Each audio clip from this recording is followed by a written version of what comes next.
Good afternoon, everybody. It's your pal Martin Metalhead here. Hope you're going well. It's day number 14 in Vlogust. So by tomorrow will be the halfway point of August and the halfway of doing this 31-day challenge of making a video every day. Now, I've just been watching this video of myself, like revisiting my travel bucket list. I did this in November 2019 before I went to the Guianas. And so I decided I'll see if I could like revisit this bucket list of places like I wrote down. This was like surprisingly when I had a website, I wrote some of these countries in that I hadn't been to and basically just added it to a new bucket list. So this is like bucket list 2.0. So I've got Brazil, Suriname, Guyana, Philippines, Sudan, Uzbekistan, South Africa, DPR, Korea, Afghanistan, Zambia, Zimbabwe, Tajikistan, Egypt, Mongolia, Cuba, and Syria. So we'll go through it one by one, okay? Of what I've ticked off, okay? I went to Guyana, Suriname, and Brazil in one trip, a 2-week trip around the Guianas in South America in November 2019. And Brazil was like the last country I'd went to before the pandemic. Well, I'm kind of lying, but I went to Norway before the pandemic, but that was like the last new country I went to for a whole 2 years. Because of the bloody pandemic, I call it. I've had Philippines on my list, but literally I've got like no ambition to travel to like that part of the world, unless I was going to Australia. So the only reason I'd go to the Philippines is just to see Manila, and that's about it. Sudan, unfortunately, they've gone into a war in the past couple of months, and I don't know if it's going to end, but it's really affecting the country. The whole country is going to be closed off for some time. There's so many really good things in Sudan, like those pyramids. There's even more pyramids in Sudan than Egypt. Uzbekistan, I am kind of hoping I can get to in the next few months, because it's visa-free, and there's flights on Wizz Air, even though I've got to like make, changes in Athens, Abu Dhabi, and all that stuff. But literally, Abu Dhabi is a hub to get to Central Asia on a cheap price. I went to South Africa last year, and I spent most of my time in the country. There's no way North Korea is going to reopen anytime soon, so I guess I'll hold that off. But I mean, they still do DMZ tours, so there's a possibility you can mark North Korea off if you do that. As for Afghanistan, since the fall of Kabul 2 years ago, there's been an influx of tourists on YouTube who have gone to Afghanistan, like Bold and Bankrupt, Backpacker Ben, Wandering Emma, Christmas List, etc. They've been able to, travel from Pakistan to Afghanistan and into Tajikistan or all around Afghanistan. I really don't know how much they're paying for guides, because I would not like to pay a ton of money just to get to one country. My aim for setting foot in Afghanistan would be just to try to step across the border from either Uzbekistan or Tajikistan into the neighboring country, just basically spend 24 hours just to mark it off. There is a good border crossing with Tajikistan, the Pamir Mountains, but unfortunately it's been closed for a while. They used to have like a market where Afghans and Tajiks could trade. I went to both Zambia and Zimbabwe on my travels in Southern Africa last year, so I got 2 birds done at once. Tajikistan is next to Uzbekistan, so that's a no-brainer to go to if I'm going to Uzbekistan.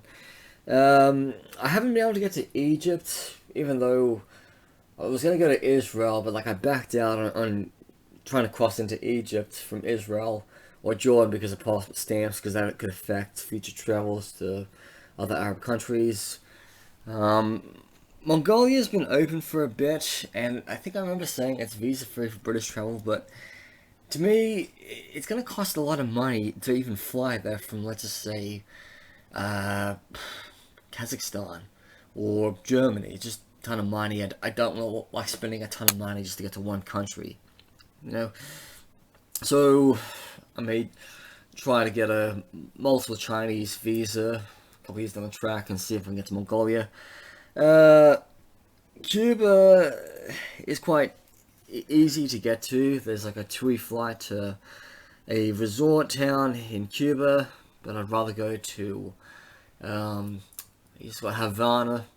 Like, I'm thinking about that in a couple of years. I mean, yeah, you do need a visa to get to Cuba, but it's not that hard. It's a tourist card.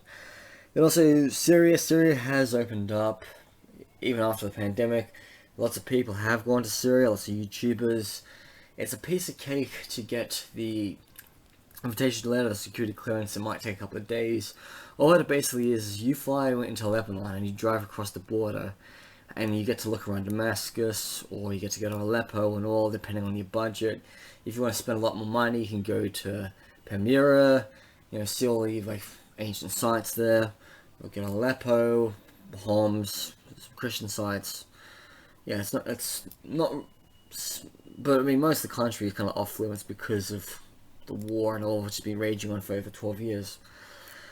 So, I actually remember in 2020, I also made a similar bucket list, but I subtracted a couple of these countries, and I added like for Venezuela, and I also added Iraq, and that was about it.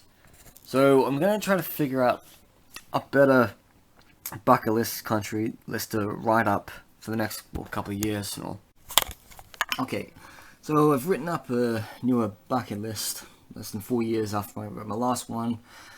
Just update a bit, make it a little bit more interesting, make it a bit more fresher. Okay, so I've got Uzbekistan, Tajikistan, Afghanistan, Pakistan, Syria, Iraq, Sierra Leone, Liberia, Guinea, Conakry, Cote d'Ivoire, Ghana. Now, I know I'm going to get to Uzbekistan and Tajikistan on one trip, but I may have to take another trip between Pakistan and Afghanistan to cover the two.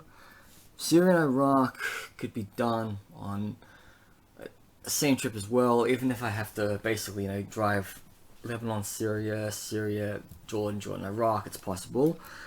Also, Wizz Air is actually now going to be flying to Erbil, the Kurdish capital of northern Iraq. As for these West African countries, as I've been saying, I'd like to, travel from Morocco to Ghana without flying. I've already done a bit of travel in West Africa, driving from the Gambia to Senegal, and that was crap. So, I want to see what driving in other parts of West Africa is like, especially, Guinea. The roads in Guinea are quite horrendous. Sierra Leone, it's actually cheaper to pay for your Sierra Leone visa on arrival if you have local currency rather than US dollars. Liberia, a lot of people have criticized me for wanting to go there because they're saying it's expensive, you won't be able to find good accommodation, but I'm like, it's all about its history that makes you want to go there. I don't really care much the price of accommodation or if it's expensive. It's all about wanting to see a country the Americans built up. Cote d'Ivoire, they've got an interesting capital where there are actually crocodiles that swim in the river near the parliament, or the cathedrals, and you can actually feed them. I've already seen crocodiles in the Gambia. And then again, there's Ghana, which I've been dying to go to for like the last 12 years. All of Cadbury chocolates are all from Ghana, and Ghana was like the first, well, I wouldn't really say the first British colony to gain independence, but like, it was the first West African nation to gain independence in 1957, like way before Guinea and way before Sierra Leone and all the other French-speaking or English-speaking countries in West Africa. Anyway, this is Martin the Metalhead. I'm done. I'm over and out.